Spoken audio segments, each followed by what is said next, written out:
while we might have good intention, we might have poor execution. And where we have students in the mix with these sort of conversations that might be happening outside of a classroom, we actually need to be aware that we don't get all of the chances in the world to do that, right? If it's performative, they'll very quickly back out of any kind of will to participate or will to be involved.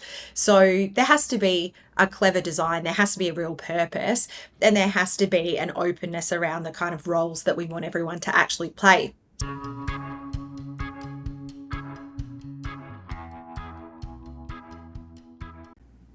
Hello and welcome back to the Education Vanguard. My name is Justin Hardman. Today I'm joined by Summer Howarth. She's the founder and director of the Eventful Learning Company. She's an Australian leader in educational innovation, known for champion student agency, voice in educational decision making. She's collaborated with tons of educational bodies, including the Australian Council for Educational Research, universities, and territories and states in Australia, as well as international schools. She's involved in professional development for teachers, focused on learner agency, strategy, design, and I'm sure much more. She's going to be keynoting the 21C conference in March, as well as being the MC for the GBA Awards. So welcome to the podcast, Summer. Thank you so much. What an exciting year of doing very cool things together we've got ahead. Exactly, yeah. And we've never met actually face to face, but I think you're one of those people that I've tracked online over the years and admired the work you've done from afar, and I think you feel the same way. But it would be helpful for the audience, as well as me, quite frankly, if you could just kind of introduce yourself, give a little bit about your story, how you came to be with me here today. It's absolutely the way that I feel about you and your work and the work of so many that you work with. And I think one of the great things around how we sort of got into this space is because we're all having conversations about learning.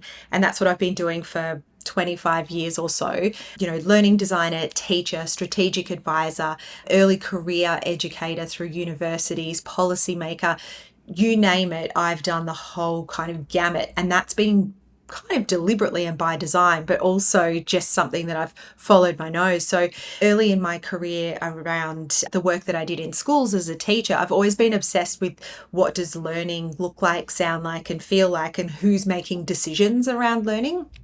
And so that curiosity really pulled me into some of the bigger systems work and working with universities and school leaders and now governments. The work that I've been doing with Eventful for the past coming up on 8 years is to help them in designing really great learning experiences, improvement processes, programs that actually moves learning practice. So I've been obsessed with that idea of what's the role of the learner, the student, the decision making as well, and partnering in with what I've done around practice and pedagogy, leadership, community consultation, and event design. I guess that's why I'm here, because I love a good gathering. And I think events are a really great way to connect people, like we've been connected and so many others you work with. And of course, designing them properly means that they can have a really profound catalytic effect. Absolutely, yeah. Thanks so much for that. And I think it's very unusual actually to have someone like yourself that's like being a part and is a part and has your fingers in so many of the different worlds. And I think in education we are, despite a global world and despite the connectivity, we are very still siloed, right? International schools are separate from the schools that of the host country, that are separate from universities and educate higher ed and everything else. I mean, as somebody that's like kind of crisscrossing all of these different worlds, what are we missing that for those of us that are pretty much in one of those camps, right? Most people are. Well, look, I think that often we're missing a true day-to-day Tuesday at 2 p.m. lived experience where the big decisions are made. So some of those connections between system decisions and practice that's profound, often there's too much of a dotted line. We need to make that a much tighter link.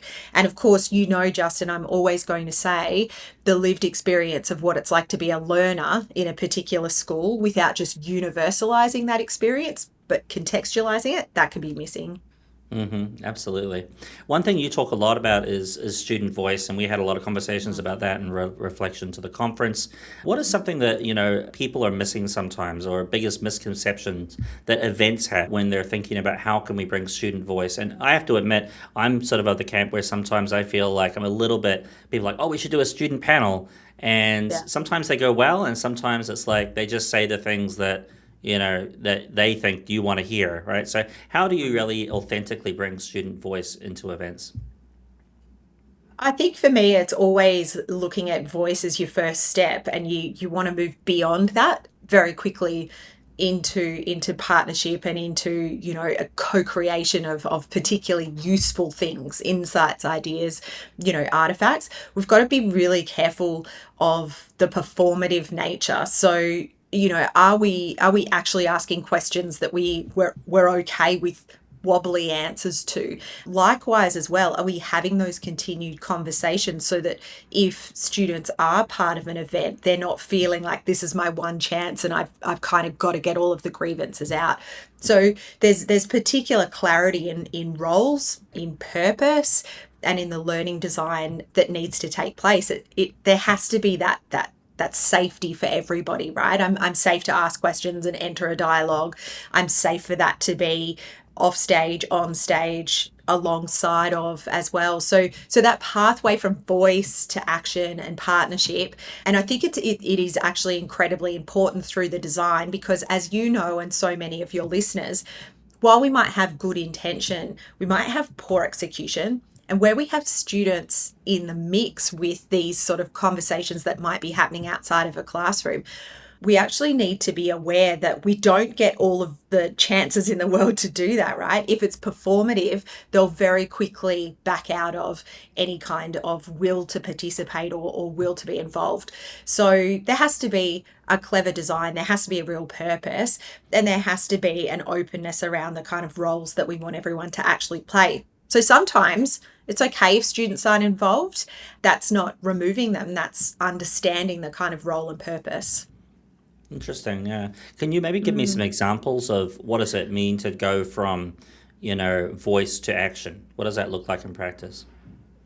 Yeah, I think there's quite a few great examples. A learning commission model is a really great one where students are partners in school improvement priorities and cycles of inquiry. So rather than being consultative on just asking, are we doing the right thing, or what do you think, which is a very common question that we might ask young people, sort of saying, look, let's have a look at some data. What is it? Why is it so? And so what should we do next? And having some really, really clear, almost cycles of inquiry that you can work through with students very quickly moves from voice and opinion into action and partnership, and that's all tied into school improvement. So John Cleary, my colleague, his work that will be emerging from an academic sense this year, nicely positions that.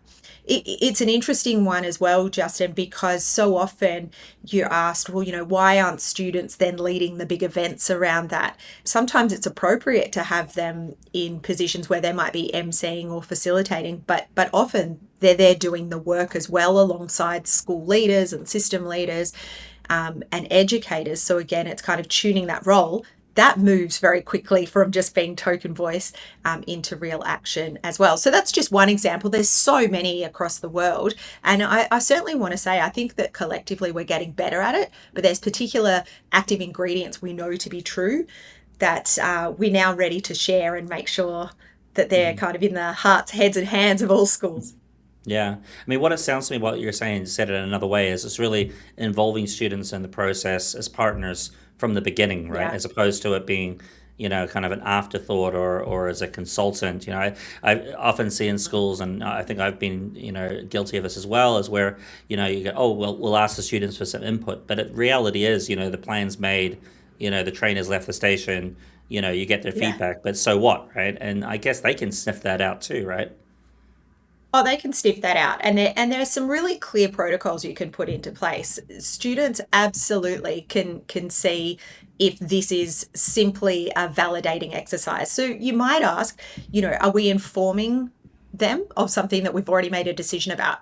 Are we consulting sort of saying, hey, we'd love to get your input and your ideas on this, but it's, fully, almost fully formed here. And then, or are we, co-designing? Are we co-creating something together? There's sort of three litmus tests. There's some other tools around this, and often it's the case of just be very, very clear, be very, very transparent, and then students will come in at those different points that we need them in order to, make it real, make it valid, and certainly make it something that is incredibly impactful as well.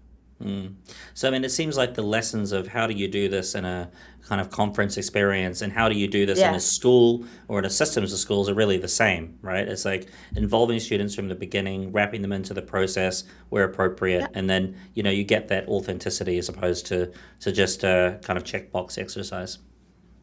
Oh, it can very quickly be token if the purpose and the role isn't clear from the outset. Otherwise, as you said there, you're ticking a box, right?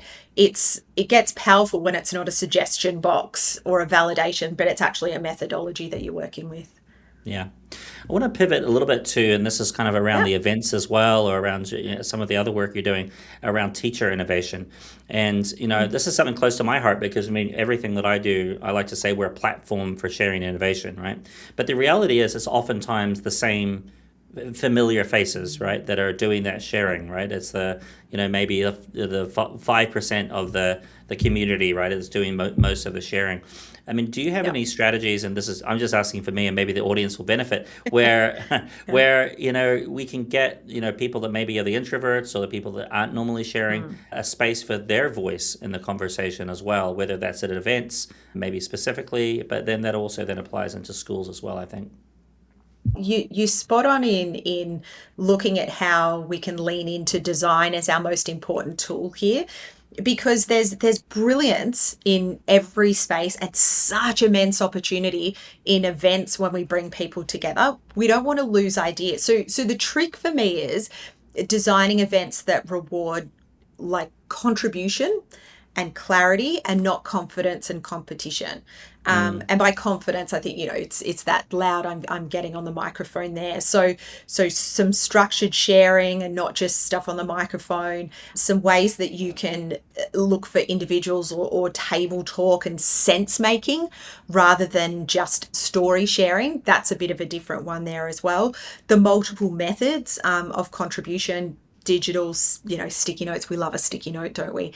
And again, I keep coming back to some clear roles in there as well.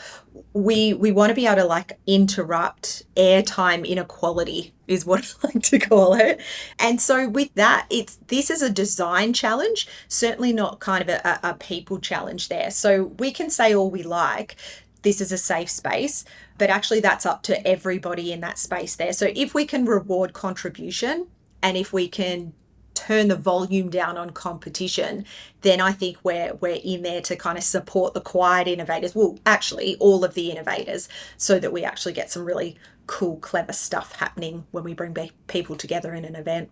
Yeah, no, I totally agree. I think it definitely is a design thing. That's the onus is on the person or people that are doing the convening, Mm, right? To mm, not just have the confident people be the ones that are speaking up. And I think that lesson is actually, I mean, it's even more so maybe for school leaders, right, as they embark on mhm. change initiatives. And I know, from my experience working in schools, there's oftentimes people that might be grumbly about something, and it's like, well, you could have said Yeah. something, but they and that's fair comment maybe, but it's also they weren't given the space to give their sharing in a way that they were comfortable, right? So we need to do that as leaders or as event organizers. There's lots of cool tools out there. That's what's really fabulous. Anything from your old school post-it notes. There's a particular process that I run that I love where depending on your different role, either that you naturally take or you want to take, a school leader, a student, an educator, a parent, whoever you've got in the mix, they all have kind of a different colored writing implement, for example. So we can actually then see in what's going on in the table and the contributions. If we've got lots of red, leaders are taking up a lot of airtime or space, or there's lots of green, students have been involved in that process as well. That's rewarding again. The contribution and the capture, you just got to like tune it for I suppose Yeah. the competition part there. But yeah, it's an interesting one. Yeah, I like that. Yeah, the pen really is the ultimate technology, right? That's Agreed. yeah, a good example. The pen and the humble post-it note. That's great. Yeah. We're going to talk a little bit, pivot a little bit from, we're talking Yeah. about in conferences or within schools and getting people to share. One of the Mm. common, I guess you could say, a complaint or comment about events, right, is that Yeah. they're a flash in the pan, right? Like we come Mm. together, everyone's all excited, there's great sharing, and then it kind of goes poof. And then you go back to your organizations, maybe not poof Mm. exactly, but like how do you take an event and make it from something which is exciting to something that's empowering and people are really going back and making change in their organizations and taking the learnings that they have and the excitement they have and then translating that into action. It's a tricky one, isn't it? Because I can keep coming back to design, design, design, but it's also got to be about asking people straight up when they come in and we're doing our first plenary, etc. The responsibility and the role that they want to take in moving things forward. So people might have come along. I just need an energy lift. I just want to reconnect, and with that you say, great, then take connection forward. Take that forward to make sure that you are going to continue to have conversations in however you would like with people that you meet here. Or if it is something around being a bit of a bowerbird, I'm coming in to curate and collect. Great. Your impetus then is to take that back to context and share and show.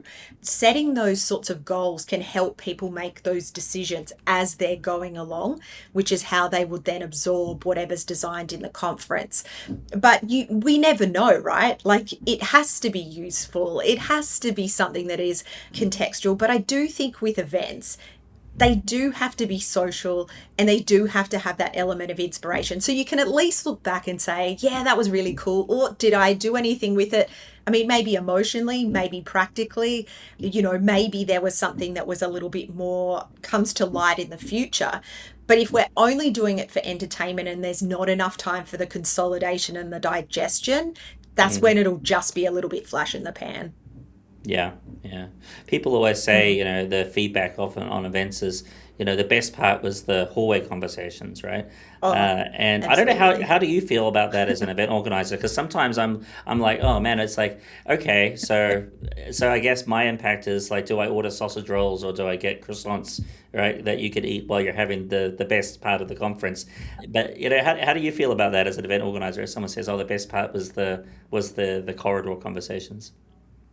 I mean, I'm always going to say go ahead and order the sausage rolls and the croissants. 100%. I'll never say no to that. Snacks are very important in conferences. But I think deeper, though, Justin, what it's actually saying is the best part, if it's the hallway conversation, is because I had the conditions set up either by a really great provocation or an experience in a workshop or a Hmm. keynote to have a conversation with colleagues either that I already know or that I just met, or that this space is set up in such a way that I'm able to talk shop and I wouldn't have been able to do it anywhere else. So I think conference organizers should cut themselves a bit of slack there. If someone is saying the in-betweens were the best parts, then there's something that has to be true about the conditions that you've set up for those hallway conversations, the snacks you've ordered, but the actual pieces of provocation that you've put into place. I would say give people the language to talk about or to interact. So even to say that out loud, the hallway conversations are going to be great here because the people that we've set up to give you those practice prompts in keynotes or the workshops that we've invited you into is going to stick with you long after you walk out of this space. So talk about it in the hallways. That's what I always do as an event organizer. Give people a language on how to talk about and what to do with what you set up deliberately by design. Exactly. Yeah.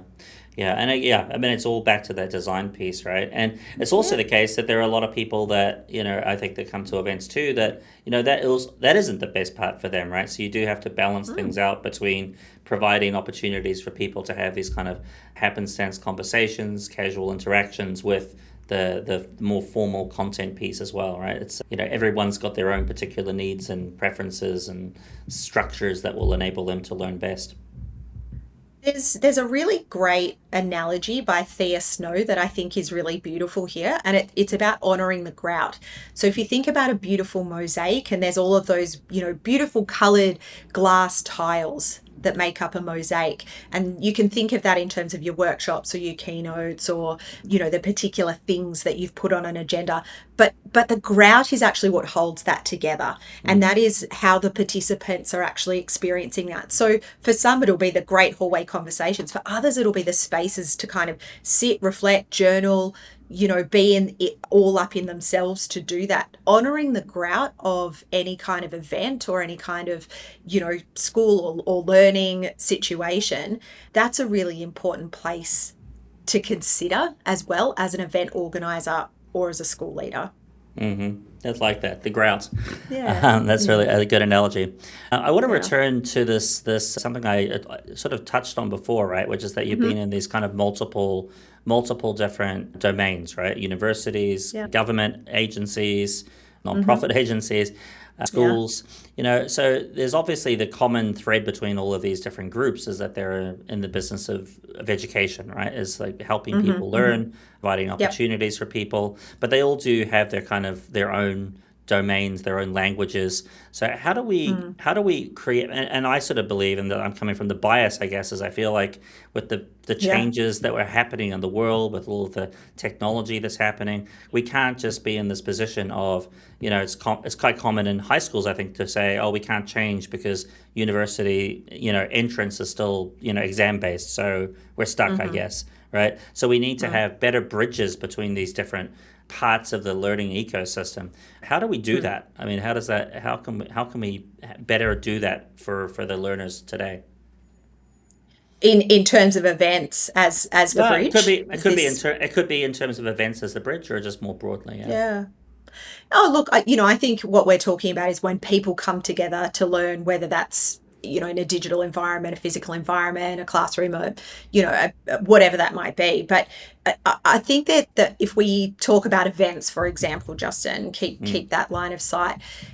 If they're designed as translation spaces, not just presentation spaces, then we're kind of getting this shared, empathetic understanding. I think an event can be really successful when you've got, you know, schools and universities and governments and nonprofits and teachers and even late career, early career. What we're all talking in a language of learning, but schools might be talking about kind of, immediacy and policy, and universities are in sort of, rigor and practice and evidence, and governments are talking in scale and accountability. And we don't want to flatten those differences at an event, but we want to be able to help people to hear and have aha moments like, oh, that's what's going on in a university sense. Oh, that's really interesting. This is what I'm hearing for a possible shared work. So they start to see these possibilities of connection. So if you think about a mixed panel, that's fine. But actually, how might you do something that's a little bit more activated and asking one question from a spiky protocol and saying, and what might this mean for our shared work? So if we can kind of acknowledge, amplify differences, not flatten them, but understand what might this mean for my shared work, knowing your world and knowing your world and knowing your world, and what might that mean for ultimately what we're trying to do, improve learning for all. So it is, again, it's about facilitated shared language. It's about those opportunities for us to have a translation space and break beyond presentation spaces. That's how I think events can do that. mm, There's so many layers, right, with language and culture, etc. If it's more discovery and less just, content filling, then we know we've mm. done our job. Mm. Yeah, I think that makes sense. I mean, we just need Yeah. more of these different events. I think to bring these different groups together. I think it's Yeah. oftentimes quite a siloed world. Yeah, and more of a bit of a turning point for if you are invited in to present something at an event or share something at an event, that actually you're moving out of I'm just presenting this. I'm up here talking about here's my world and here's what I think it could collectively mean, with that openness to the participant experience finding its way in, or, being drawn out as well. So the presenters, if maybe we need a new name for them, the presenters Yeah. need to take responsibility there too. Yeah, I agree. Yeah, the word presenter, I always cringe when I see it. It's like we're Mm. speaker or workshop facilitator. It's interesting. Yeah. The language is so important, but it is very, very hard to get right, I find. Mm. Sometimes on our websites we have, speaker slash work, presenter slash, Yeah. it's very hard. Yeah, you got to communicate the expectations for the audience with the presenter, and Mm. the language is key, but it's tricky to get right. It is. Yeah. All right. Well, I think we couldn't have you can't have an interview or a conversation these days without talking about AI. So Oh, I want to ask at least one question about AI. I think everyone's sure. got their take on it. Mm. I guess just broadly, what is your take on AI in terms of the interactions you're having? Where do you think it's going? Is AI replacing teachers? Is it Mm. going to empower teachers in new ways? Is it a fad, or is it something that's just gonna we're excited about now and it'll just become standard operating procedure? Where do you think it's all going? Oh, I'm in such a split screen about this, Justin, because AI right now, today, when we're having our conversation today, is is so rapid that it's terrifying in terms of what it is, what we're ready for it to be capable of, and how it's kind of moving beyond, oh yeah, it was here. You look at 12 months ago, and fingers in photographs that were AI generated, we knew it was kind of weird and strange. And now how absolutely sharp it is, that there's a terror to that. Mm. There's also a huge possibility to that, because I do believe that in the age of this, we could be then getting back to questions around what makes us deeply human, what makes us deeply relational, what is human intelligence, and so therefore, what is it that is uniquely us? These are big existential questions to grapple with. At its core, do I think that AI will replace teachers? No. Could it replace elements of the job of teaching? Yeah, and it should. So collectively, teachers have to grapple with, students have to grapple with, systems have to grapple with, what do we want teachers to be doing more of? And what do we want them to stop wasting their time on? And is there an AI companion for that? I don't know enough about it, because I don't know that anyone, apart from if you're deep in the technical throes of it, knows enough about it. But what I feel like I know for sure from my 20 something years, in the teaching profession, is that it's so relational. It is so human. It is so conversant when it's really, really good. And while AI might play a role, it kind of can't ever be a third wheel in that, I don't think. But Yeah, I stay mean, tuned. yeah, yeah. I mean, I think it's I mean, even some of the brightest minds in technology didn't see their Yeah. AI, I think, popping out right in 2023 or whenever Yeah. it was. My take on it actually Mm. is I'm actually quite bullish on face to face bricks and mortar schools and then Yeah. conferences, right? Because I think actually with all of the stuff that's coming out digital now, you don't even know if it's real Mm. anymore. I think people will Yeah. crave that face-to-face interaction more than ever, actually. Whether that's I, in a I school agree. context, and actually potentially then allows us to free up more time to do to leverage the fact that we're, because that's not, especially I think about like the logistics around all my kids going to their school every day, right? I mean, it's a huge Hmm. undertaking, right? And in some ways, if you Yeah. could not do that, it would be better, right? You're busing all these kids around, hundreds of them every day, thousands of them in Hong Kong, and you think, well, if you didn't have to do that, it'd be a lot easier. So actually, Mm. but oftentimes when we're bringing people together, we're not actually leveraging the fact that we're together. Like we could have been a Zoom call, right? So it Yeah. forces us maybe to actually, leverage the fact that we're gathering in a meaningful way. And I think there's one thing that you're alluding to there as well, that we can have lots of conversations around AI, and we should. And exactly what you're grappling there as well of when we come together, this is when, a certain magic happens. But there's also a whole swathes of students, teachers, schools, and systems that simply don't have access to any kind of connectivity. So until we have an equality of opportunity and access to digital resources or any kind of resource, our AI conversations need to be a split screen of what's happening here, but also, can everyone have access to that conversation if they can't even get access to the internet in the first place? Mm-hmm. That's an interesting thing for me. Is this going to further that divide? I really hope not. And if there's one thing that we can always do, and I'm not talking about flying people in big scale gatherings, that's certainly one way that we can, but people can get together, whether Mm-hmm. that be with your neighbor next door or in certain spaces. That's always going to be, hopefully, optimistically, the default. Yeah, I absolutely. hope. I think that's a wonderful optimistic note to end on. So I very much enjoyed our conversation, Summer, and looking forward to Always. gathering face to face in March, just a couple of months Yes. in Hong Kong. Oh, it's going to be fabulous. Thank you so much for All right. having me. I really look forward to it.